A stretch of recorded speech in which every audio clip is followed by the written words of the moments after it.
Agora, se você pegar um campo de rank 2, né, pegar um campo tensorial, esse campo tensorial tem dois vetores. Vamos dizer assim, é um conjunto de dois vetores. Tem dois vetores, índice I e índice J. Ou seja, dois índices é como se fossem dois vetores ortogonais, índice X e índice Y. Então, naturalmente, a estrutura dele é um quadro polo. Então, se a gente pegar um campo tensorial de rank 2 e for fazer um acoplamento, pegar a ação de Pauli-Fierz, fizer um acoplamento mínimo com o campo eletromagnético, a gente vai ver que a estrutura de quadro polo aparece. Não aparece aqui. Mas agora a pergunta é, como eu veria o quadro polo para o campo de spin 1? Claro que esse campo de spin 1, se eu tiver uma densidade de carga de spin 1, ela vai irradiar. Monopolo, ela vai irradiar mais fortemente do dipolo, ela vai ter quadrupolo, vai ter octopolo, etc. Né? Mas, agora, a radiação de quadro, aonde que vai estar o quadrupolo do campo eletromagnético? Para eu ter um quadrupolo, eu preciso introduzir, meu campo naturalmente tem um vetor. Eu preciso introduzir outro vetor para poder formar um quadrupolo a partir de um vetor.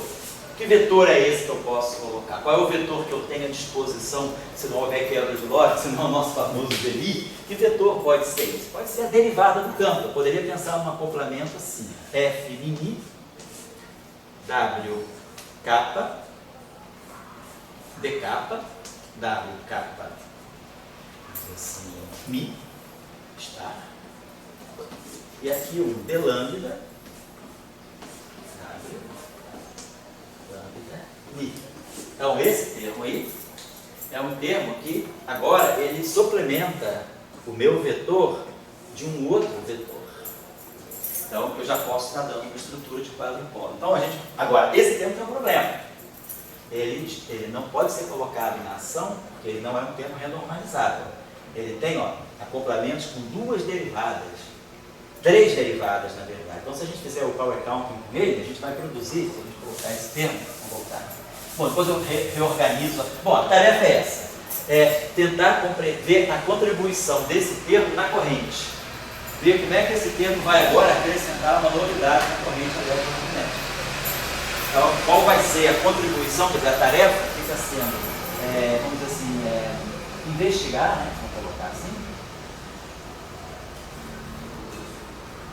A contribuição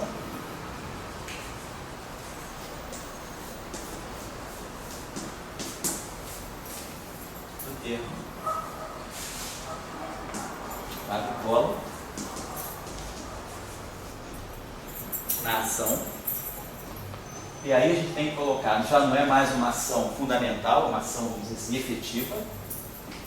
Ação efetiva por quê? Porque esse termo, a gente vai ver, ele gera uma tremenda não renormalizabilidade. Então, ele pode aparecer como um termo, né, de uma ação efetiva que vale até um certo cutoff. Então, se a gente trouxer esse termo de quadrupolo na ação, né, então investigar a contribuição do termo de quadrupolo na ação investigar a ação sobre a corrente eletromagnética. Então a gente vai ter uma contribuição nova acima desse termo aqui, devido ao quadrupolo.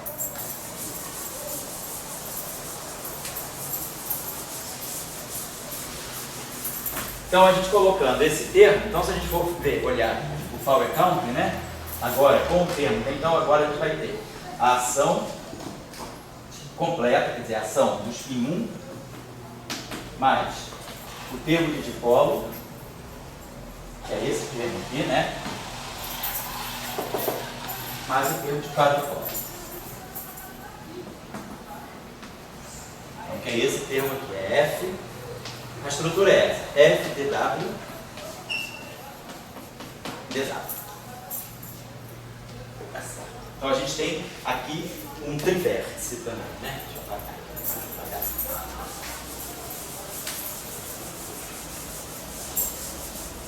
Então a gente teria a divergência, né, de um gráfico qualquer, ela seria o nosso fator de sempre, né? Então, 2 vezes o número de linhas internas de fórmula. Cada fórmula tem uma integral d4k, 1 sobre k2. Cada W também tem uma integral d4k sobre k2. Então, 2 vezes o número de linhas internas de W. Menos 4 E-1, fator de série. Cada vértice contribui para eliminar uma integral, né? Que é uma função delta, mas aí sobra um vértice para contar a história da conservação da energia em movimento. E cada trivértice agora, nós vamos ter um trivértice, que é o trivértice do dipolo, com uma derivada espacial. Então esse trivértice aqui vai se acoplar com o ami, ele vai produzir uma derivada espacial.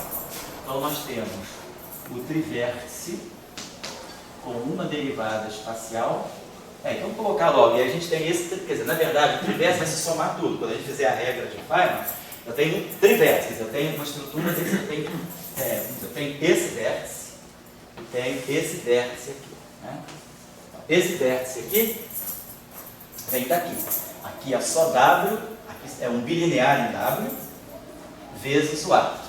Aqui também é um bilinear em W vezes o A. Então eu tenho esse trivértice aqui, que vamos dizer assim, que é o trivértice normal. Tem esse gráfico aqui, né, que é normal, né, desculpa, esse aqui que dá a derivada. Então, esse trivértice aqui tem uma derivada, esse trivértice aqui não tem derivada, esse aqui é um trivértice sem derivada, esse trivértice aqui tem uma derivada, e esse trivértice aqui tem duas derivadas. Então, na verdade, o meu trivértice, ele vai contribuir, quer dizer, quando eu fizer a regra de Feynman de um trivértice, eu vou estar somando todo mundo aqui. Então vai ter termos aqui com uma derivada, vai ter termos aqui como esse sem derivada, e termos como esse sem derivada, e vai ter um termos com duas derivadas. Então esse vértice aqui, ele vai ter termos... Oi, fala? Aquele termo ali, W star, WA, aquilo lá não é um quadro de vértice? Desculpa, é um quadro de vértice. Esse está errado. Esse vai entrar aqui embaixo, perdão, é um quadro de vértice. Eu tenho que acoplar com um A. Isso aqui vai ganhar um A.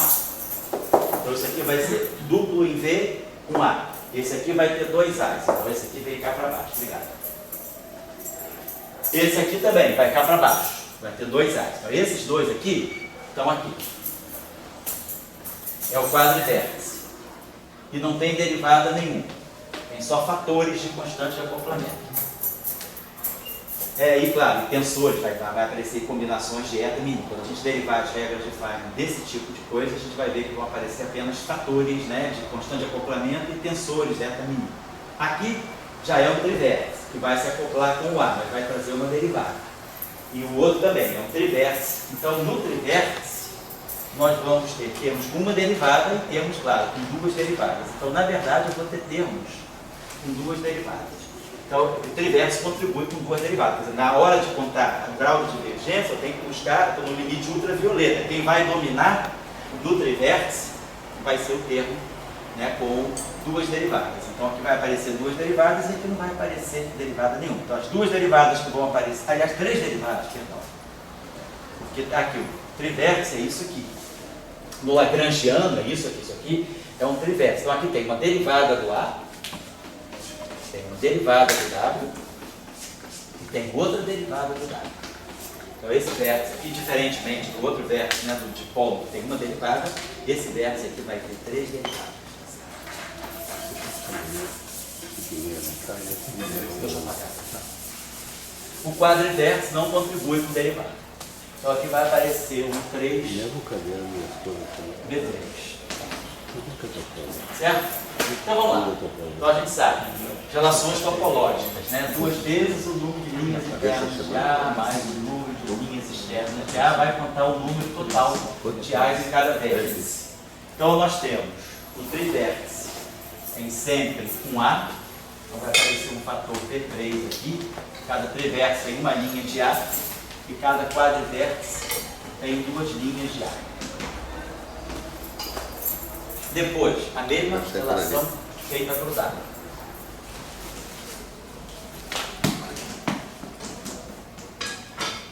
Então, cada trivértice tem duas linhas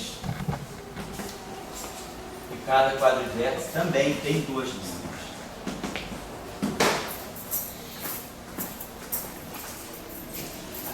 Se vocês quiserem um intervalinho, um intervalinho de 5 minutos só para uma relaxada, ou 10 minutos, e a gente vai, mas eu não vou até 1 hora hoje não, no máximo até 15 para 1, meio-dia. Acho que não esquecemos de nada, né? Trivértice e quadrivértice. Então aqui, já botei o fator 3 aqui. Então substituindo tudo ali, né? A gente vai substituir esse carinha aqui, que vai ficar, vamos botar assim, menos 4 aqui vai ficar 4 menos 4 vezes. Aí vamos ver, 2A vai ficar mais V3 mais 2V4 menos o número de linhas externas de A. Depois o 2, esse aqui vai ficar a mesma coisa, mais 2V3 mais 2V4 menos o número de linhas externas de dado. E que alegria.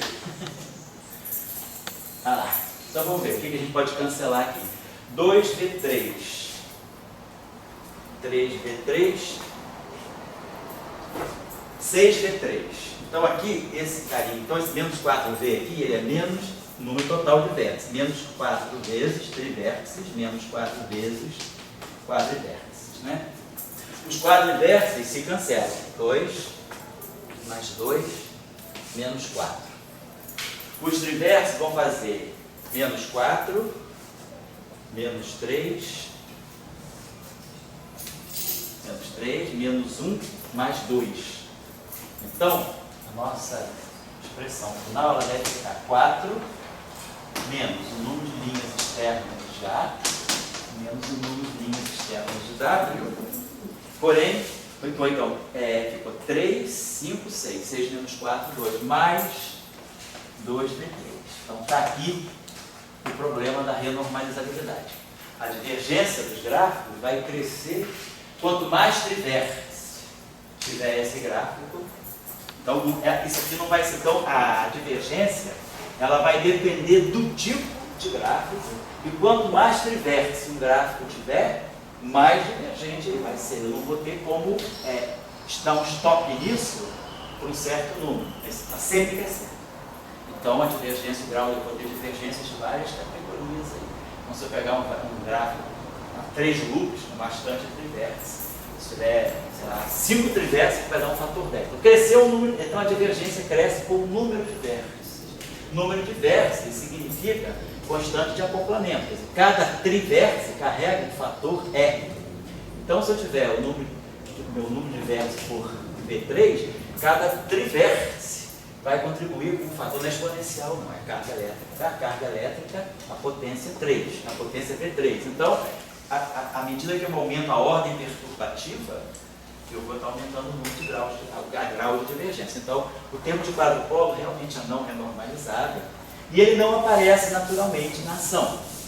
Se a gente pega a teoria de Salant-Weinberg e faz lá o exercício da quebra, isso aí eu acho que dá até colocar no capítulo de revisão da tese dele, faz a quebra espontânea da simetria, faz o shift dos campos, diagonaliza a matriz de massa, a gente vê que o termo do W, naturalmente, na teoria de Salant-Weinberg, na teoria eletrofraca, esse termo aparece exatamente, como a gente colocou, aparece exatamente com o fator correto. Então, a quebra do SO2 cross 1 me dá um eletromagnetismo U1 para o W exatamente como o termo de dipolo. O termo de quadrupolo não aparece. Ele é um termo não renormalizável, portanto, ele só aparece numa visão de teoria efetiva. Então, mas o quadrupolo, claro, ele pode ser gerado. Ele pode ser gerado por correções quânticas, né? Mas ele não é um termo que está no lagrangiano, ele não destrói a renormalizabilidade do lagrangiano.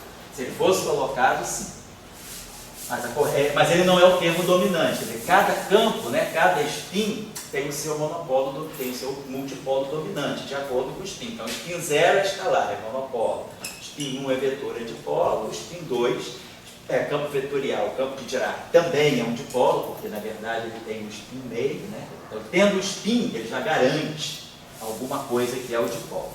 Depois ele tem outros atributos, que é no caso do campo de spin 2, por exemplo, ele tem a composição, né, de 2 spins, tem spin 2. Então, na verdade, é como se fossem 2 spins 1. É 1 mais 1 que dá 0, 1 e 2. Então, aí ele vai ter um quadrupolo. Só queria chamar a atenção disso. E, por exemplo, quem quiser fazer uma tarefa interessante também, um exercício interessante, né? Que é simples, mas é assim, só algebricamente mais elaborado. É complicado não, é longo. Mas não é complicado. A tarefa poderia ser, né, por exemplo, tomando o lagrangiano do spin 1 carregado, né, que é então aqui o nosso lagrangiano, menos no meio.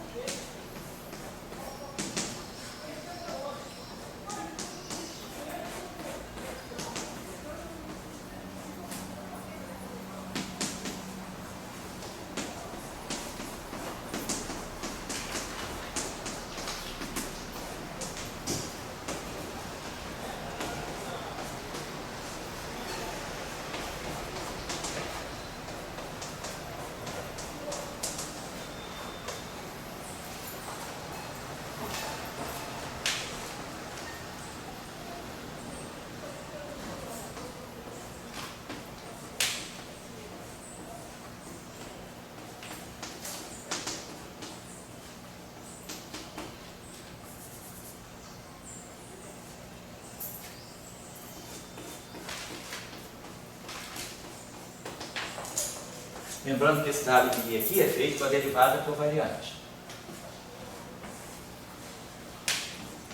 Então, eu estou acoplando o meu campo de spin 1 a um campo eletromagnético externo. Não estou dando dinâmica para o campo eletromagnético externo. É como se eu pegasse uma partícula de spin 1 e colocasse no campo externo. Por exemplo, um campo magnético constante.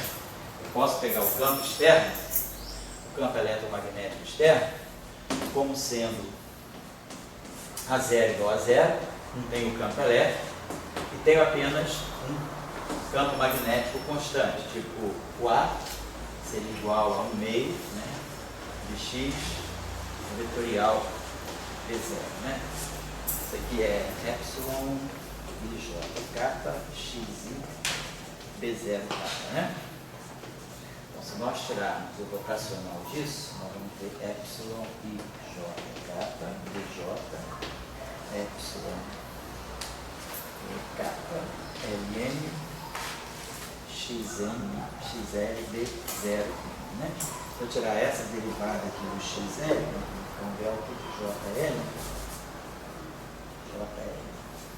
então aqui eu teria l kappa, então vou botar esse n de cá, então isso dá para conseguir menos aqui. Então o rotacional desse A aí dá um B0 constante, um B0 uniforme.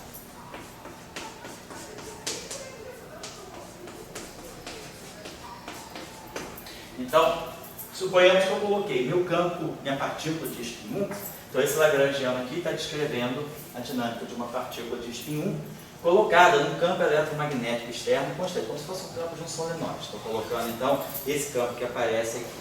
E aí, a partir desse exercício aqui, a gente tira a equação de campo para a partícula.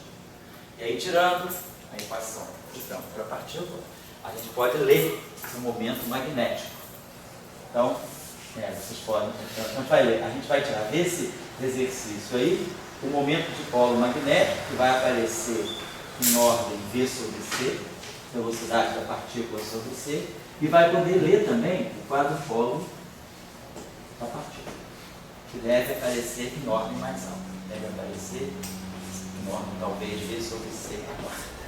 Então, quem quiser fazer esse exercício, né, pode fazer, tirar, a partir daí, tira a equação de campo da partícula, do W, no campo eletromagnético externo, faz a aproximação não relativística e vê como é que vai aparecer o dipolo. Aí o dipolo vai aparecer exatamente com o fator G igual a 2, que é esse termo aqui. Esse termo aqui, ele me daria G igual a 1, mas esse termo aqui ele entra para fazer o G igual a 2. E aí esse termo aqui é novo. E ele deve dar a contribuição de quadrupolo. Mas só que o observe tem muitas derivadas, então ele vai produzir muitos fatores de momento. Então não dá para eu trabalhar em ordem V sobre C e desprezar os termos de ordem V sobre C ao quadrado. Eu tenho que pegar uma aproximação, não, eu só vou ver o quadrupolo dentro de uma aproximação não tão baixamente relativística assim. Fica como tarefa. Acho que é só isso que eu tinha para falar dessa crise vetorial. Bom, as referências boas eu deixei com vocês. Tem uma, eu não tenho aqui, mas O Léo, lembra, né, Léo? Tem uns trabalhos interessantes de uns mexicanos, não é isso? Que fizeram algumas coisas interessantes sobre o espinho, né? Eu não lembro se os autores, né? É uma trincazinha lá. Acho que tinha um autor lá que chama.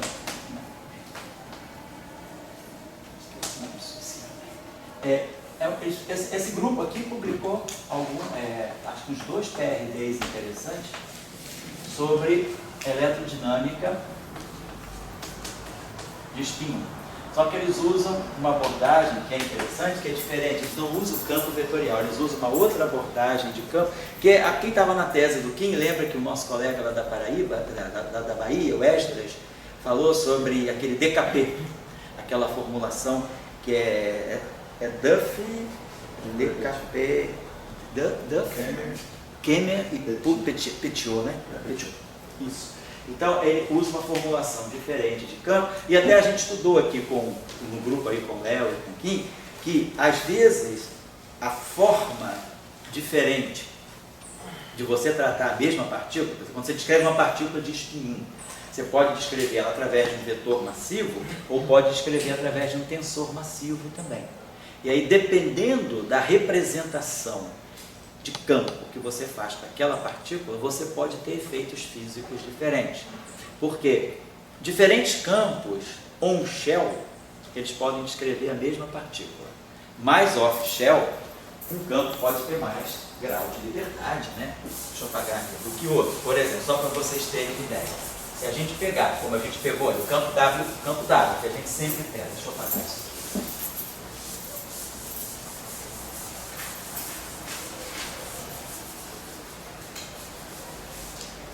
Então, se a gente pegar o campo de Proca ali, né?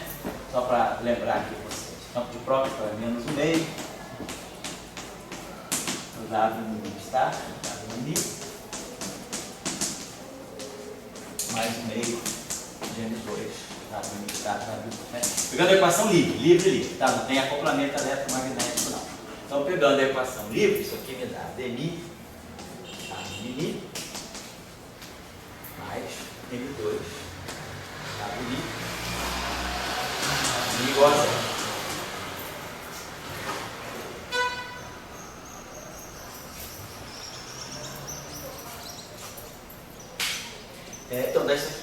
Então, se a gente olhar esse objeto aqui, a gente vai ver que vai para o referencial, vamos dizer que a gente olha, então essa equação do referencial, bom, tem a condição subsidiária, que sai daqui imediatamente, dmi W igual a 0.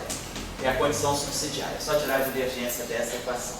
Então, no referencial, na representação de momento, esse primeiro termo aqui vai dar energia, basicamente vai ser o derivada temporal, vai pegar o ômega t aqui da transformada de Fourier, então vai ter alguma coisa como energia, W0, e a parte espacial vai pegar o momento, mais P, escalar W, igual a 0. Então, se a gente está no referencial de repouso, o P é igual a 0. Então, no referencial de repouso, o W0 é 0. Então, no referencial de repouso, esse quadro vetor não teria componente temporal, ele é algo desse tipo, ele só tem a componente vetorial, vamos chamar de um edge, né?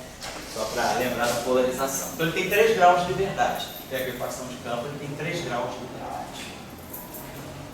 Então, os 3 graus de liberdade estão basicamente na sua componente vetorial. Na verdade, se eu faço uma transformação de Lorentz, aí eu vou para um outro referencial onde a partícula não está em repouso, onde ela tem momento P, eu faço uma transformação de Lorentz com esse boost aqui, e aí eu vou gerar uma componente temporal. Mas a componente temporal vai ser basicamente P escalar epsilon. Então, os graus de liberdade estão aqui. Então, tem 3 graus de liberdade, a minha partícula aí. Então, os 3 graus de liberdade aqui. Se nós pegarmos...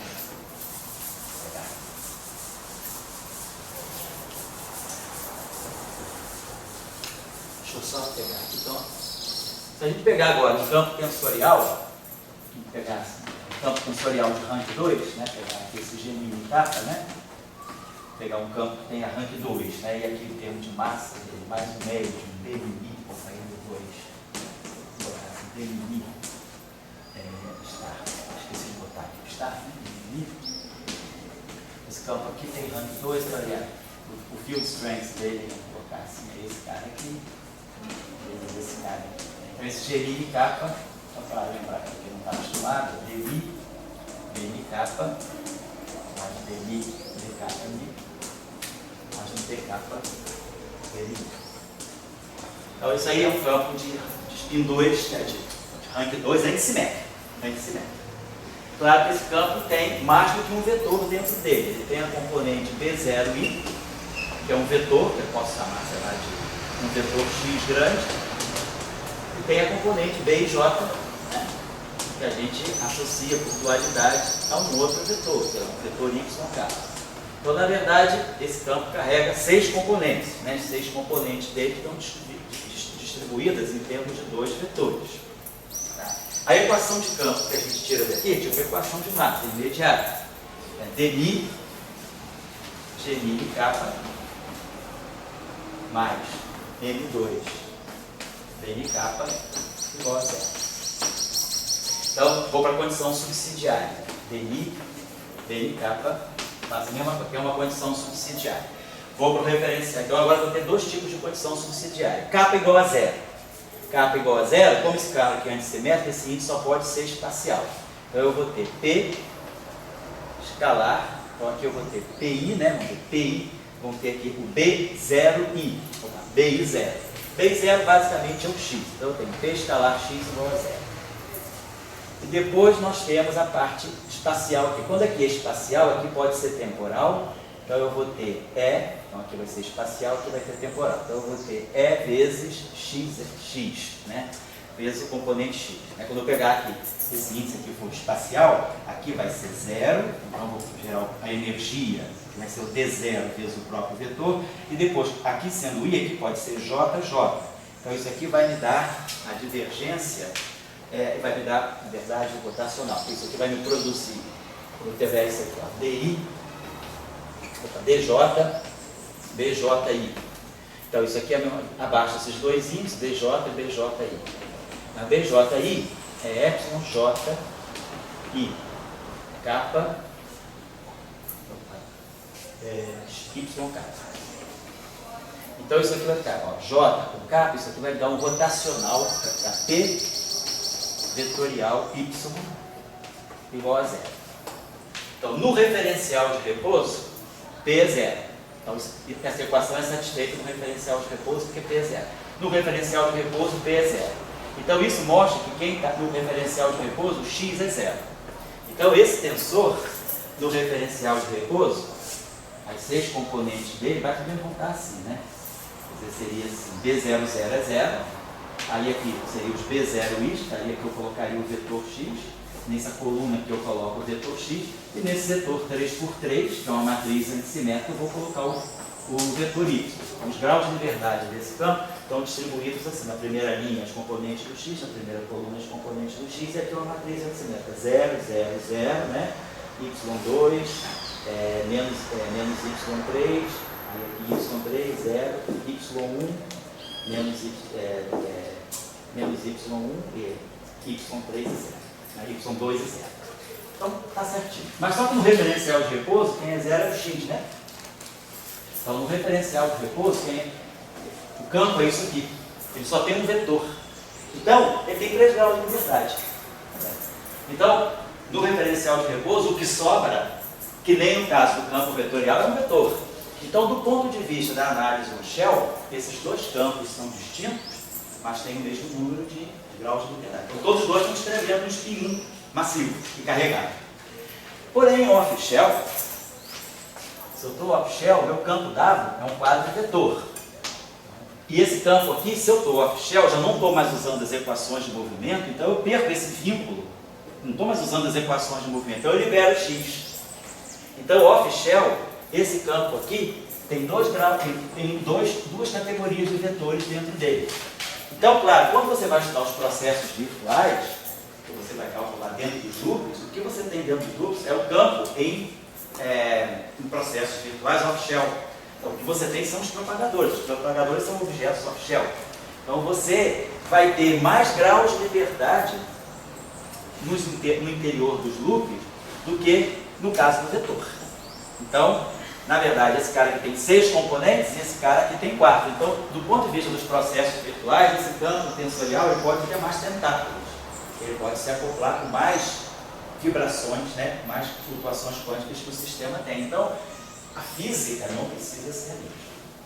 Então, a questão é, se eu vou descrever uma partícula de spin 1 carregada, o que eu prefiro? Esse ou o campo vetorial? Claro, no modelo padrão, nós não temos campo tensorial descrevendo partícula. Campo vetorial, então os W+, W, todos os bósons de Gates são vetoriais. Mas do ponto de vista da física, né, a gente poderia se perguntar também, por que uma partícula de spin 1 não pode ser descrita por um campo tensorial de rank 2 massivo? Né? Então, tem aí, nós temos questões ligadas à normalizabilidade, tem outras questões que estão em jogo. Mas numa física trilevel, numa física mais semiclássica, como que a gente poderia distinguir? Como a gente poderia distinguir uma representação da outra? Quer dizer, a partícula tem a mesma categoria, a mesma natureza, é spin 1 massivo e carregado. Então, qual é a forma melhor de eu descrever? Então, se eu mudo a forma de descrever essa partícula, se eu passo de um campo para outro, de uma representação do grupo de Lorentz para outra, eu posso ter alterações físicas, né, que podem mostrar detalhes da interação que me diga, não, a interação dessa partícula vai ter mais efeitos do que da outra, por exemplo. E que efeitos são esses? Então, isso eu estou colocando para vocês, que às vezes a maneira de descrever o campo também influencia. Então, esse trabalho dos mexicanos, né, eles trabalham com uma representação que é essa DKP do spin 1.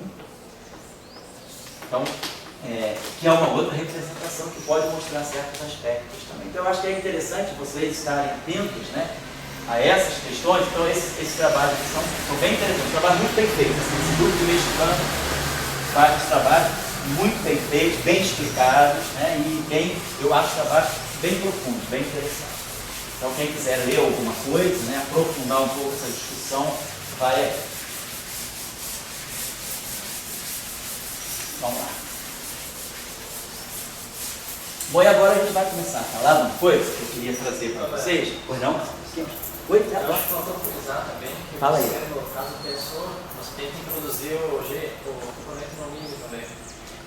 Isso é importante. Ajusta ele para mim. Oi? Ajusta ele para mim. Faz essa pergunta de novo. Tá bonito. Qual é o teu time de futebol mesmo? É o mesmo do teu, tá eliminado também. O meu é o Palmeiras. O meu vai ser eliminado amanhã, eu sou fogão, então vamos nos associar. O que eu quis dizer é o seguinte: fala, Léo. No spin 1, para representação vetorial, a gente introduz um acoplamento não mínimo para colocar G igual a 2.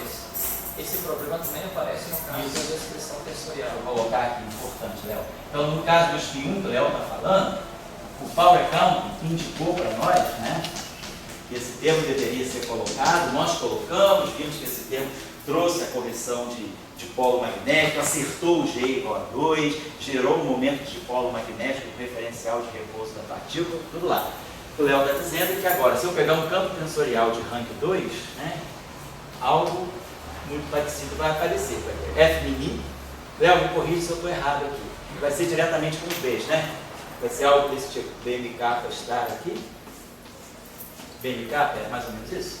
É mais ou menos isso. Então, olha a estrutura. Porque, na verdade, né, esse campo aqui, vocês poderiam pensar, esse campo tem 2 índices, né? Mas ele não é um quadrupolo, mas, na verdade, ele descreve um vetor. Com o Shell, ele descreve um vetor massivo. Então, por isso que esse campo também é predominantemente, a radiação dele é dipolar, não é quadrupolar. Ele tem 2 índices, mas ele não é um spin 2, ele é um spin 1. Então, obrigado pela observação do Léo. Então, o que o Léo está dizendo é que, se vocês fizerem o power counting, vocês vão observar que esse termo aqui também pode ser incluído, e esse termo também é importante para gerar. Se a partícula é descrita por um rank 2 antissimétrico, sem esse termo, a razão geromagnética dela também está errada, dá G igual a 1. E aí, acrescentando esse termo da mesma forma que nós acrescentamos esse, ele vai dar o G igual a 2. Por exemplo, se alguém quiser estudar o spin 2 massivo, então vai ter I e Q, a estrutura é sempre a mesma, é o F e I, e aqui a gente teria alguma coisa como sendo um H alfa, Mi, a Mi está, e aqui um H alfa, Isso aqui é antissimétrico mini, isso aqui vai ser a combinação antissimétrico mini, claro, né? Mas basicamente a gente vai ter sempre essa estrutura. Esse campo, um índice desse campo e dois índices aqui vão estar sempre ligados ao F mini e os demais índices vão estar contraídos. Isso vai dar sempre uma estrutura de dipolo. A gente está se aproximando do final, eu vou dar umas referências aqui sobre a questão. O próximo item que nós vamos tratar, que está bem dentro dessa nossa discussão de Power Count, é o método de regularização de Slavnov. São muito, na literatura, nós temos métodos populares, né, de regularização. O método assim, que ganhou mais força a partir da década de 70 foi o método da regularização dimensional. Que é um método que muda a dimensão para poder regularizar a teoria e isolar a estrutura de divergência. Vamos falar sobre isso aqui. Tem o método também, o método mais brutamonte, que é o método que não é aconselhado, é o método fenomenológico, mas não é o método que mantém as simetrias que uma teoria venha a ter, é o método do Katov. O Katov, você declara que a tua teoria, teus campos só oscilam até uma certa frequência. Então, quer dizer, quando você corta uma série de frequências de oscilação dos campos, você está adulterando completamente a tua teoria. E aí você pode, claro, perder renormalizabilidade, perder unitariedade, mas você pode tirar, vamos dizer, respostas fenomenológicas. Vamos dizer que você queira fazer uma QED abaixo das energias, né? Quer dizer, a massa de repouso do elétron é 0,5 MeV. Se você faz uma QED com energias na faixa dos keVs, você está bastante abaixo do limite natural da QED. Então você pode, não precisa integrar tudo, você pode botar um cutoff que possa ser até a massa do elétron, né? Integrar até a região dos MEVs e tirar uma teoria que varia bem na região dos keVs, é uma teoria efetiva. Então a gente pode usar o método cutoff, que hoje em dia praticamente ninguém mais usa, só para fazer um cálculo fenomenológico para ter uma estimativa. Depois apareceu, né, tem o método de Pauli-Villars, que é um método que foi desenvolvido na década de 70, que justamente você melhora a divergência ultravioleta, introduzindo mais campos, né, que são os chamados campos de Pauli-Villars. Então, é um método de regularização também. Depois, introduziu-se, ganhou muita popularidade, o método de regularização dimensional. E aí, o método de regularização dimensional é muito bom, mas tem as suas limitações, sobretudo quando a gente trabalha com estruturas como férmions quirais, que o modelo padrão é cheio. Então, o modelo padrão só tem férmion quiral, antes da quebra espontânea de simetria, todos os férmions são quirais, e aí você tem um problema com o uso da regularização dimensional. Vamos entender por quê. Por causa da mudança de dimensão, você muda a álgebra primordial e você pode perder o conceito de quiralidade, que é um conceito que só vale em dimensões pares. Se você faz uma continuação analítica da dimensão, você vai para uma dimensão 4,3 ou vai para uma dimensão 3,8, você perde a noção de quiralidade. E também tensores autoduais. Se a gente tiver tensores autoduais, tudo aquilo que tem o epsilon do Leibniz, né? Então, se você tiver uma teoria de campos com tensores autoduais ou anti-autoduais, a regularização dimensional também não funciona bem. Existem reparos, né? Existem adendos, né? Depois da regularização dimensional, ela foi ajustada, né? Como se criar certas medidas provisórias para poder introduzir férmions quirais, tensores autoduais, mas o método em si, ele vai. O método de Slavnov é um método bom. Esse método de Slavnov, ele é bastante completo, porque ele não muda a dimensão do espaço-tempo, ele simplesmente introduz termos de derivadas mais altos, o que regulariza, faz a tua teoria ficar finita, e depois que você faz os cálculos da teoria finita, você pode fazer uma expansão para isolar os infinitos, basicamente como se faz na regularização dimensional. Eu vou só iniciar, sabe, Laura? Se você tiver aqui não vai ter problema, eu vou deixar as referências fundamentais, são as referências que eu separei aqui, que são as mais importantes. O método é de ser... Pois não, Dória? Pode falar. Essa coisa aqui, na minha época a gente trabalhou muito com regularização dimensional, né? A gente ainda trabalha, né? Não, eu o vencedor, né? Bom, na minha tese de doutorado eu trabalhei com o problema infravermelho da QCD, com regularização dimensional. Daí tive aquela história, né, de você mostrar que tinha divergência a dois grupos. Depois um espalhamento do quarto por quarto. Esse trabalho mais ou menos que foi feito inteiro né? E eu entrei ali no gancho. Estudante, doutorado, né? Entrou na tropa, né? Bom, daí... Fez todos os cálculos, certamente. Daí o Pedro disse para mim, bom, agora eu tenho que fazer mais um trabalho para tese. Eu disse, vou fazer um trabalho então do Bloom. Bloom 4. Fiz a regularização dimensional. E daí ele tinha para quem quer aprender o que eu estou falando, só porque isso é importante, tem dois tipos de situações da QCD. Uma foi usar a ultravioleta, onde defesa a liberdade psicótica. E outra é estudar o oposto da ultravioleta, que é a região infravermelha. Não quer dizer que é dar confinamento, mas estudar esse era um problema. Então, achava-se que a QCD se cancelava no infravermelho. Se cancelava um loop, e daí nesse trabalho se descobriu que as dois loops não se cancelavam. Mas em altas energias, quando a velocidade do quarto tende a V sobre C é grande. se cancelava. Então, essa foi a questão do trabalho do Taylor. Ele mostrou que as altas energias se cancelavam. Então, você salvou a QCD. Senão, estava morta a QCD ali naquele problema. Então, essa questão. Então, usando isso que eu quero dizer para você. A QCD é uma teoria que, digamos, a gente vê indiretamente. A gente vai lá e porque tudo é confinado. Então, a liberdade é psicótica, o que teve daí, a gente começou a ver. Então, no problema infravermelho, será que a QCD, que o infravermelho se cancela altas energias? Então, a gente tinha lá uma relação alta de energia 1 menos beta, logaritmo de 1 menos beta. Quando beta tende a 1, cancela. Então, mas quando beta não tende a 1, tinha uma expressão grande. Certo? Não sabe o que é. Bom, dando isso. Eu disse, vou fazer isso aqui, do Bloom.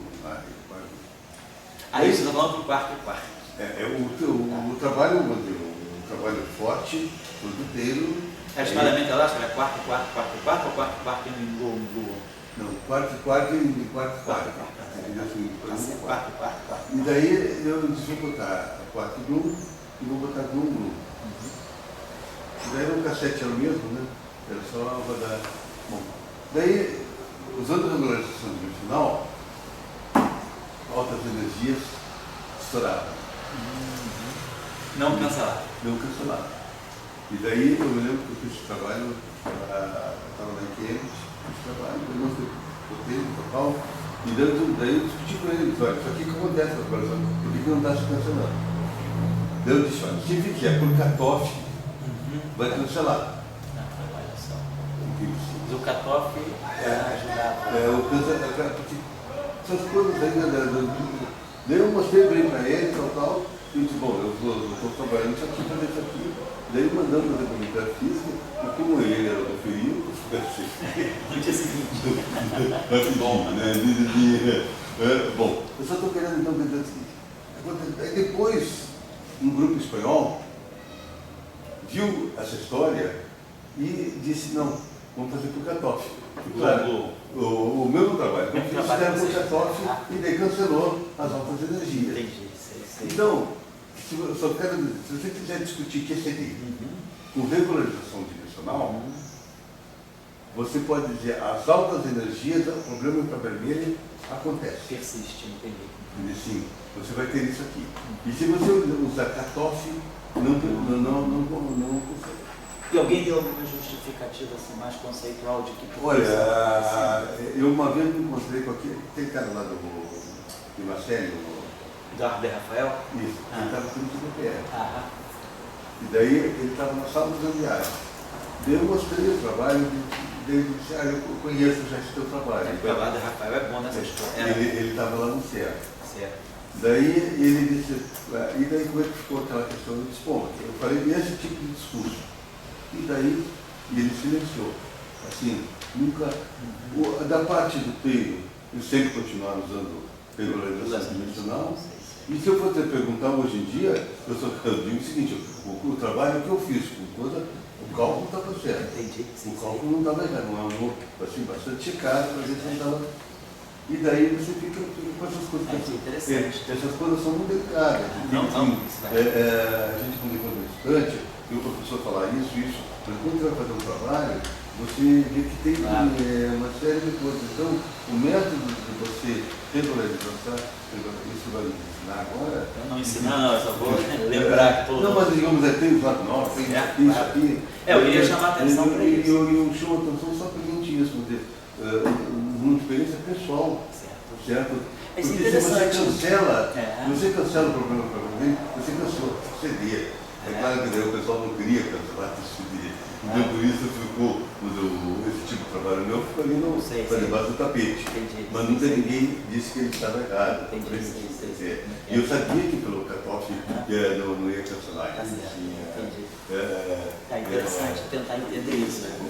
A gente acha que talvez tenha me falado isso quando a gente se reencontrou lá em Trieste há 30 anos atrás, mas vamos voltar a pensar um pouquinho sobre isso aqui no curso, né? Tentar entender que a regularização dimensional ela é perigosa. Toft, grande Toft, pagou 2 micaços internacionais por causa da regularização. Ele que inventou, foi um dos inventores, juntamente com Jean Biaggi, Bolini, Toft e Veltman, mas o Toft pagou 2 supermicos, até porque era supersimetria, quando ele usou em 84, em maio de 84, ele lançou um paper mostrando que qualquer teoria supersimétrica não seria unitária. Claro, a supersimetria acabou. Durou 10 anos e morreu neném, porque ela é não unitária. Ele usou regularização dimensional. Uma semana depois, o paper dele mostrou-se que estava errado. Ele errou. Aí escreveu o paper pedindo desculpas à comunidade e tal. Passou-se meio ano, foi em maio, novembro de 84, ele retorna a ideia. Não, eu estava certo. E aí, de novo, ele tomou o ferro. Aí ele calou a boca. Então, ele que é um dos caras que é idealizadores da regularização dimensional. Quando ele quis misturar isso com supersimetria, ele se deu mal para cacete. Por quê? Porque a regularização dimensional, como nós vamos ver aqui, como a regularização de Lyapunov também, quando ela te tira da dimensão do espaço-tempo, ela te introduz um monte de partícula fantástica. Ela te gera gols. Então, quando você regulariza uma teoria, a teoria regularizada, antes de renormalizar, ela é sempre não unitária. Então, quando você regulariza uma teoria, o que você vai fazer com o Lyapunov? Vai introduzir derivada superior. Derivada superior, o que ela traz? Ghost. Então, para você regularizar uma teoria, você precisa levar ela para uma zona meio sombria, onde ela deixa de ser unitária. Aí, quando você remove os infinitos e renormaliza, o que você espera é que você renormalizou e retornou para onde você quer, retornou para as 4 dimensões, a tua teoria deva ser unitária.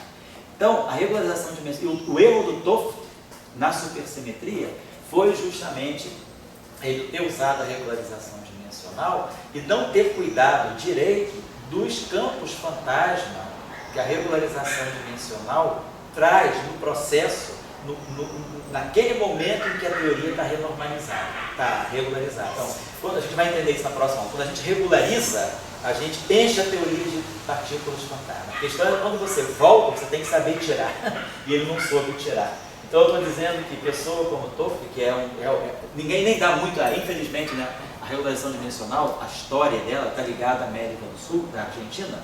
O Jean Biaggi e o Bolini, que depois vieram para o CBTF, tiveram uma participação importante nisso, mas nunca ganharam crédito devido. O crédito ficou com os holandeses, com o Toft e com o Veltman. Até o Bittenholz, que está no México, escreveu o trabalho, eu vou até passar para vocês, eu não sei se eu cheguei a passar, um trabalho muito interessante. Ele fez um trabalho sobre ele levantou, o Bittenholz é muito detalhista, né? Aquele suíço detalhista. Ele fez um levantamento histórico muito profundo da toda a questão política envolvida com a regularização dimensional, para recuperar um pouco, né, essa questão da autoestima da física aqui da Argentina, da América do Sul. Ele não é argentino, não, ele é suíço. Ele esteve aqui no Rio agora no final de dezembro. Eu estou com um paper aí, estou com um PDF aí, vou passar para vocês. Mas é muito bonito, porque ele conta essa história e pegou documentação, tudo direitinho. A gente mandou, ele me escreveu, ele foi pós-doc aqui. E a gente mandou documentação, ele entrou em contato com a família do Jean Biaggi, então fez aquela coisa que que o pessoal da sociologia gosta, que se chama crítica genética, né? Você vai nos escritos do cara, né? Nas marginálias de tudo que ele escreveu, ele recebeu esse material todo e fez um trabalho muito bacana, mostrando que a regularização dimensional, ela deveria, aqui na América do Sul, né, através do professor Jean Biagi do Bolim, elas deveriam ter um crédito que não tiveram. Mas eu digo, o crédito ficou com o Toffler e com o Veltman. E o Veltman e o Toffler 2 vezes pagou esse mico em 84. Pô, ficou, cara, o pessoal até falou, pô, é que ele sempre foi criado para ser prêmio Nobel, né? Na família dele já tinha prêmio Nobel, então todo mundo sabe dessa história, que o Toffler foi criado desde pequeno, educado para tirar o prêmio Nobel. Aí quando foi em 84, o pessoal falou, dessa vez ele não ganha mais, porque foram 2 micos bastante... O primeiro mico, quem corrigiu ele foi um pós-doc de Cambridge. Então, o pós-doc que mostrou que ele estava errado, mas logo saiu. E depois, o segundo mico, quem corrigiu foi o orientador desse pós-doc. Você deve conhecer, é o Ian Jones. Ele é da tua época, de quem? Jones. Ian Jones. Sim. É, ele e aquele... Como é que é o Galo em polonês, meu Deus do céu. Kogut. Ele e o Kogut corrigiram o Toffler. Então, são coisas assim, o Eduardo está falando, tem que ter muito cuidado. Esquema de regularização é uma coisa muito, muito delicada, a discussão de anomalia. Eu vou trazer para vocês um pouco o método de regularização de Slavnov por várias razões. Então, você até hoje, se eu estou comigo, Pelo menos você não é candidato ao Nobel, né, por enquanto. Toffler era, ficou chato pra caramba, porque ele foi criado para ser prêmio Nobel. E ganhou, acabou ganhando, né? Mas assim, na época o pessoal falou. É interessante que às vezes pode estar certo assim. Não, claro. Mas no meu caso era TCD. Entendi. Então todo mundo fez calculou com TCD, com regulação dimensional. Regularização. TCD é regulação dimensional, exatamente. O que eu só acho mudado é o seguinte, é porque aqui TCD não tem ferro nos quirais. Não era eu que tinha aberto esse tipo de discussão de como o sistema se defende. O paper está correto. Cancela, tem problema de infravermelha altas energias. E ele foi botado para debaixo do tapete. Então, a regularização dimensional também tem problema em supersimetria a partir de 2 loops. Então, você tem que usar um outro esquema, que é a regularização dimensional com redução dimensional. Quem idealizou esse método foi o Siegel. Era uma questão de 2 loops. 2 loops também, né? Supersimetria também. A partir de 2 loops ela tem problema. Beleza, Dora, obrigado pela parte. Bom, pessoal, estou até colocando a questão da regularização de Slavnov por isso, porque ela primeiro era pouco difundida nos cursos. Em geral, a gente estuda sempre cutoff, todo mundo faz um primeiro cálculo com cutoff, regularização dimensional, que é popular, é o que está nos cursos em geral, né? E às vezes regularização também, Paulo-Villares também. Mas a regularização de Slavnov, ela é um assunto importante, mas ela está meio fora de curso, talvez até porque ela também veio da ex-União Soviética, não se popularizou no Ocidente. Mas é um método de regulação bastante interessante, eu achei interessante trazer aqui, por causa do curso, então, trazer alguma coisa que é menos popular, que tem muitas questões interessantes em aberto. O Slavnov fez isso em 72, em 96 ele reformulou o método, ele reviu o método, reavaliou, e trouxe coisas novas. E aqui também tem um grupo que trabalha com derivados superiores, né? Que é o grupo do professor Acioli, que trabalha com teorias nas aulas derivadas, que é o IC, né? Por Podolsky. Então eu acho que tem um contexto também para a gente trazer essa discussão. O paper original, quem quiser, é esse aqui, é invariant, vou dizer porque a palavra invariant. Depois também queria dizer o seguinte, né? O Tales trabalhou no mestrado e vai trabalhar no doutorado com o orientador dele lá de Santa Maria, que é o professor Olimar. E o Olimar também desenvolveu um método que é bastante interessante, foi até o assunto da tese de doutorado dele, que é o método da chamada regularização implícita, né? Isso se chama de implicit regularization, né? Que é um método bastante interessante, foi desenvolvido pelo Olimar no doutorado dele. Ele enfrentou problemas. Eu lembro que eu estava na banca de tese dele, houve uma certa discussão, não assim, já pelo trabalho, pela qualidade do trabalho, até pelo tamanho da tese. O Olimar é muito teimoso, ele fez uma tese com mais de 500 páginas, então ninguém queria ler. Então, para a gente poder ler a tese dele, eu, como era já amigo dele, a gente se cotizou. Eu falei com o professor Piguet aceitou, ficamos eu, Piguet, um professor da UFMG, que ele fez o doutorado na UFMG. Então, ó, você lê 3 capítulos, eu leio 3 e a gente junta os retalhos. Porque ninguém tinha condição de ler as 500 páginas. E o Olimar falou com a orientadora dele, que era Maria Carolina, se tirar uma página, eu não defendo a tese. Ele é teimoso, eu conheço ele. Ele é super teimoso, é em cima, né? Ele fala, se tirar uma página, eu não defendo. Mas ele tem um método interessante, eu acho que o Thales pode aqui no final do curso, você fez o mestrado, a Luciana também, né? O grupo do Olimar trabalha nisso, regularização implícita. Eu acho que seria interessante vocês fazerem um seminário aqui no final do curso sobre o método de regularização implícita, que é um método bastante interessante, e é um método made in Brazil. Então, invariant regularization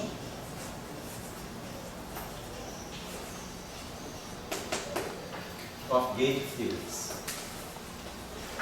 O Slavnov está pensando aqui em teoria de gate, mas no sentido até dos férmions quirais, porque o problema da regularização dimensional, ele se coloca logo na hora, vamos entender na próxima aula, na hora dos férmions quirais. Esse trabalho dele está traduzido e está publicado nessa revista aqui, Theoretical Mathematical Physics.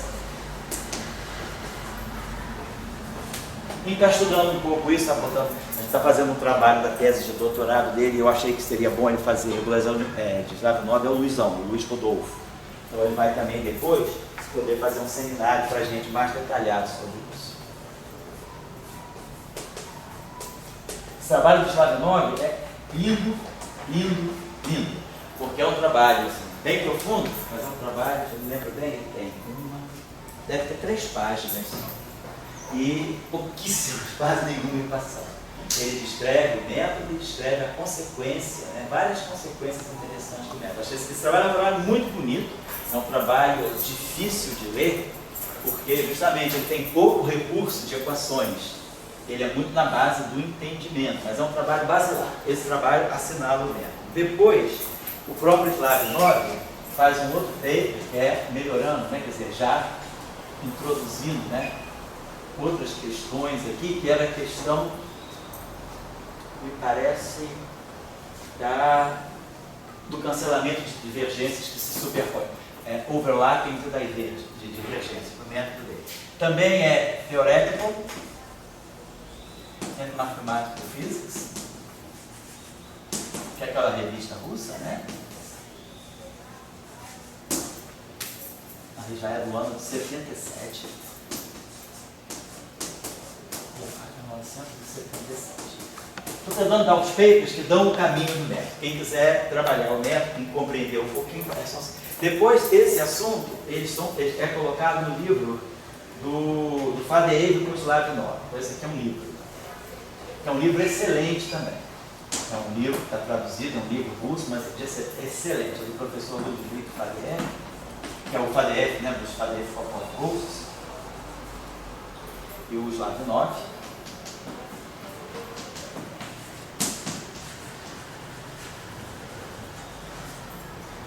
Gate Fields.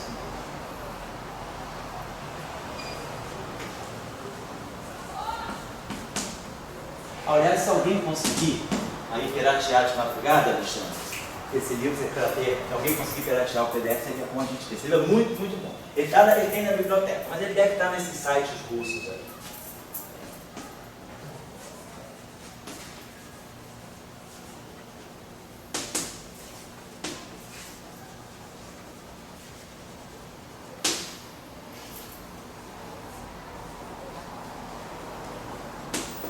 É um livro de 1991. E depois, o último registro que eu achei do Faddeev foi esse artigo aqui, que não está... Bom, já deve ter sido publicado, mas eu preferi pegar nos arquivos, está em forma de artigo, está em forma de submissão ao arquivo ainda, mas certamente já foi publicado. É dele um estudante de doutorado, que é Haya Koverian.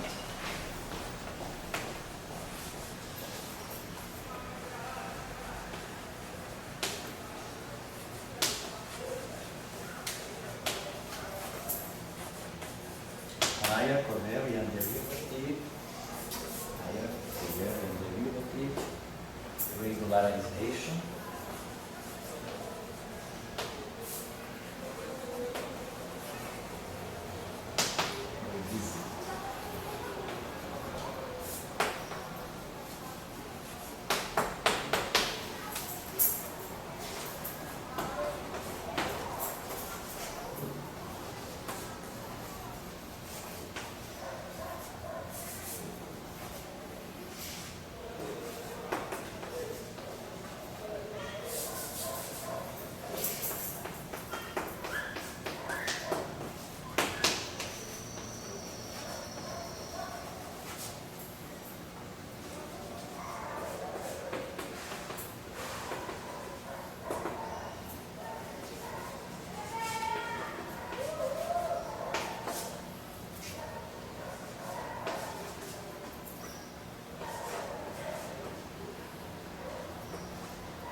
Esse artigo está bem completo, esse de 96, está muito, muito completo, tá? Então, está disponível lá, não deve estar publicado até em alguma revista. Se alguém até conseguir levantar aí a publicação, é bom a gente ter para efeito de completar a nossa lista. Então, esse método aqui, né, eu vou só dar uma ideia para iniciar e a gente terminar. Então, a ideia dele é, na verdade, pelo Power Count, a gente vê exatamente como o método funciona, imediatamente. A ideia dele é introduzir termos de derivada superior. Introduzindo termos de derivada superior, a gente tem chance de melhorar o comportamento dos propagadores. Então a gente deve puxar a convergência do ultravioleta para baixo, né? Então a gente deve eliminar certas divergências. Por exemplo, né? E a vantagem dele, agora vai ficar claro na hora da gente falar de teoria de Gauge, é que introduzindo derivada superior, você não mexe nas simetrias. Você consegue manter as simetrias de Gauge, você introduz mais acoplamentos, etc. Mas você consegue manter simetrias que, às vezes, o método de Platon destrói e que a regularização dimensional também destrói, dependendo do tipo de simetria que se tem. A regularização dimensional não destrói a simetria de Gauge, a Glória colocou. No caso da QCD funciona tudo muito bem. Mas no caso do modelo padrão, onde a gente tem férmions espirais, então aí, lidar com a regularização dimensional, precisou se suplementar o método por uma série de outros procedimentos para poder eliminar. E esses procedimentos são muito discutíveis. Eu vou dar depois as referências para vocês dos métodos que suplementam a regularização dimensional para incluir efeitos de gama 5, para efeitos de férmions espirais, efeitos de tensores autoduais. Então, pegar, por exemplo, primeiro o protótipo mais simples, né? Então, vamos dizer assim, o protótipo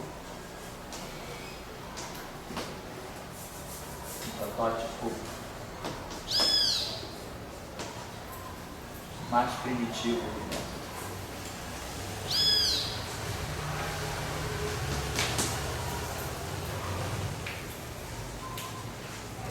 É esse exemplo, é a teoria escalar, que é um modelo escalar.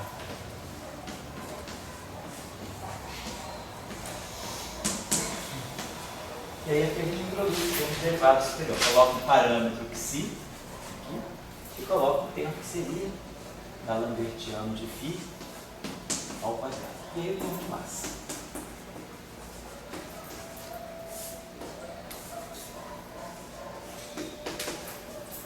Então é claro, o nosso propagador, imediatamente a gente vê que esse termo aqui, fazendo a integração por partes, ele vai gerar o menos da Lambertiano. Esse termo aqui, fazendo a integração por partes, ele vai gerar um psi da Lambertiano ao quadrado. E aqui, a gente está alegre demais, tão bonitinho, né?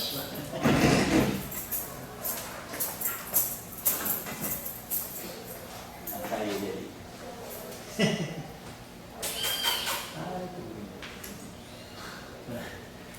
Às vezes ele vem na janela, sabe? Às vezes ele chega aqui, né? Opa, por causa da berrinha, tem um grito forte, né? Bonito demais. Lá, vocês têm esse passarinho na Colômbia, se chama Ben-TV, ele tem o peito amarelo e a... Não sei da Colômbia. Ah, você é do Peru? Mas, tem, vocês têm esse passarinho lá? Não sei. Porque na Europa não tem não, esse passarinho é bem nosso, bem, muito bonitinho. Vamos lá, então, a gente tem isso aqui, faz a integração por parte, pelo menos da Lambertiano, faz a integração por parte, fica aqui psi da Lambertiano ao quadrado, e aqui menos N2. Então tá, a gente tem esse objeto φ para inverter, então o nosso propagador, imediatamente, para efeitos de power counting, ele vai aparecer como sendo 1 sobre K2, na verdade um psi K4, mais K2, vai ficar mais K2, menos N2. Então, claro, se psi for igual a zero, a gente recupera o propagador usual, né, da teoria do modelo, né, do modelo escalar. E a gente pode escrever, na verdade, também esse propagador aqui, a gente pode decompor, se a gente quiser, eu posso botar esse parâmetro aqui, eu posso decompor na verdade, uma equação quadrática em K2, a gente pode decompor esse objeto aqui como sendo, quer dizer, infrações parciais, se a gente quiser. A gente vai ter duas raízes, vai ser 1 sobre K2 menos alguma coisa, 1 sobre K2. Pode escrever ele sob essa forma aqui, algo do tipo 1 sobre K2 menos N1 ao quadrado, que multiplica K2 menos N2 ao quadrado. Claro, N1 ao quadrado e N2 ao quadrado são as raízes dessa equação. E aí a gente pode decompor esse propagador. Ele vai ter 1 sobre K2 menos N1 ao quadrado, menos 1 sobre K2 menos N2 ao quadrado. Tá, só colocando isso. Daqui a gente lê esse propagador, é só inverter aquele objeto. E aí, claro, isso aqui é uma equação quadrática em K2, quer dizer, os zeros do denominador são essas raízes aqui, e eu fatoro o polinômio a partir dessas duas raízes aqui, onde N1 ao quadrado e N2 ao quadrado são as raízes dessa equação. Claro, depende de que se, esse parâmetro, que se é o parâmetro que eu vou zerar no final do dia. Se igual a zero, eu retorno ao meu modelo original. E aqui só para mostrar, a teoria está regularizada. Então, quer dizer, quando eu decomponho isso aqui em frações parciais, nós vamos produzir aqui um fator global que vai ser N1 ao quadrado, 1 sobre N1 ao quadrado, menos N2 ao quadrado.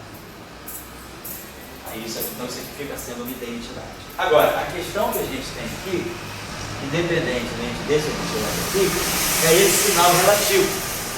Eu tenho dois escalares com sinais trocados. Dois propagadores com resíduos opostos. Então é como se eu introduzisse, se, por exemplo, se a gente anota, se esse fator aqui é positivo, N1 ao quadrado menos N2 ao quadrado é positivo, então esse resíduo aqui é positivo, mas esse resíduo aqui fica negativo. E vice-versa, se isso aqui for negativo, esse resíduo fica negativo, isso aqui está no numerador, né? Quer dizer, é como se fosse esse objeto aqui, nesse numerador, e esse objeto nesse numerador. Eu tenho um sinal relativo. Então isso significa que eu tenho alguém, é como se eu tivesse uma partícula, um campo tipo Klein-Gordon, mas com termo cinético negativo. Porque esse termo aqui é crucial. Quando a gente vai olhar a energia desse sistema, o newtoniano desse sistema é φ ponto ao quadrado mais gradiente de φ ao quadrado menos, né, M2 φ2. Vou colocar assim. Então esse sinal aqui é crucial para a gente ter uma energia positivo definido. Se esse sinal aqui fosse menos, esse quadrante ia ser newtoniano, seria negativo.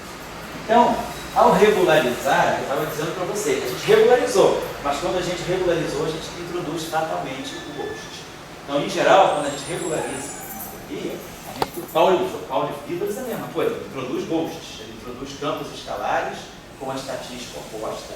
E aí, claro, no final de tudo, ele faz aqueles parâmetros que são as massas, né? Que vão ao infinito, ou depende se você bota o numerador ou o denominador, vai a zero, vai ao infinito, mas você regulariza, você tem um parâmetro que você zera no final do processo e você retira os ghosts. Depois que você renormalizou, que você regularizou e isolou as divergências, você retira os ghosts, é o que a gente faz em regularização dimensional também. Então, aqui a gente tem esse modelo, deixa eu apagar isso aqui, a gente tem esse modelo escalar, onde o propagador do limite do ultravioleta, ele vai com 1 sobre K4. Então ele já tem um comportamento melhor. Então se a gente, por exemplo, tiver um modelo aqui, né? Vamos ver aqui mais um termo, menos um termo lambda, né? Vamos dizer assim, φ elevado a n, a gente sabe que lambda é φ4. Vou botar aqui, se a gente botar lambda φ4 em 4 dimensões, é renormalizado. Lambda φ6 em 4, vou botar aqui um n, deixar uma potência n. Eles vão fazer o power counting aqui. Então, o nosso power counting aqui vai ser, agora, cada linha interna, a gente sabe, cada linha interna vai, a gente não sai de 4 dimensões, então cada linha interna tem um D4K. Só que o propagador agora é 1 sobre K4.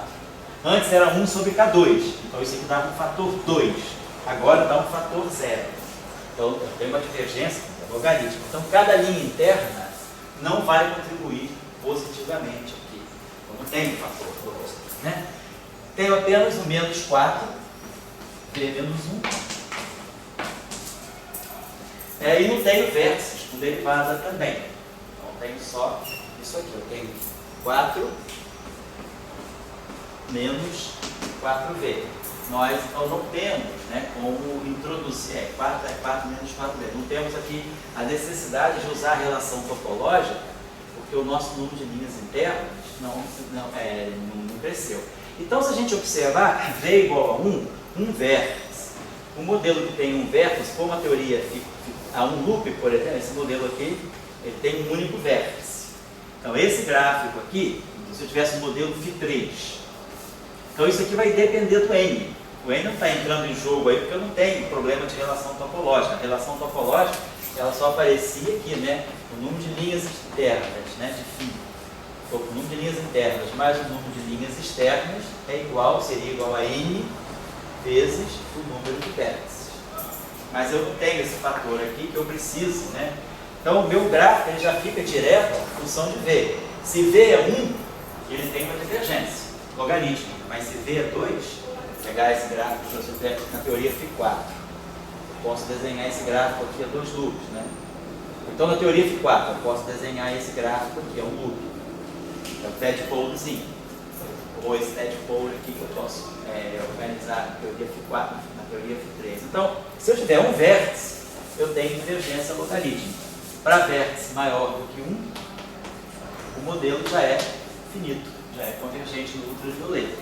Então, isso me permite fazer os cálculos, né, sem nenhuma dificuldade, porque eu regularizo, aí claro, eu vou ter que trazer esse parâmetro aqui. Então, basicamente, na regularização dimensional, a expressão que a gente tem é sempre do tipo, a gente bota aqui e escreve isso aqui em função das funções gama, das funções da função gama, né, e da função beta. Eu vou deixar para a próxima aula. A gente tem alguma coisa do tipo K2 menos N2 a uma certa potência alfa.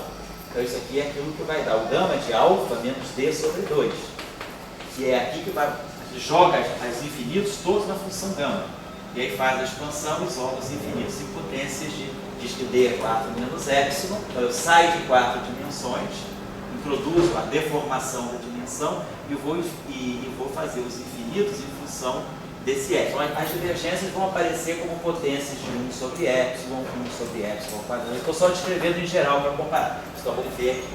Mas o que eu estou querendo dizer é que o método de Slavnov, ele já fornece, sem sair da dimensão, ele fornece uma regularização onde esse parâmetro psi, no final do processo, vai ser tomado igual a zero. Mas aí a gente vai ter que ver como esse psi carrega a divergência. Então a gente tem que o integral para calcular, para mostrar e o método funciona assim. Numa teoria de gauge, eu vou ter que introduzir. Então, se eu pegar Dirac, por exemplo, pegar o lagrangiano de Dirac, psi barrado e gama mi, dmi, psi menos psi barrado. Vamos dizer que eu acoplo de Dirac com a QED. Faço a QED de Dirac, QED espinorial, menos 1/4 de f mi ao quadrado, mais psi barrado e gama mi, dmi, psi, menos m psi barrado, psi. Já vimos que esse modelo aqui é renormalizável, né? A gente tem divergências, né, de 3 categorias, né?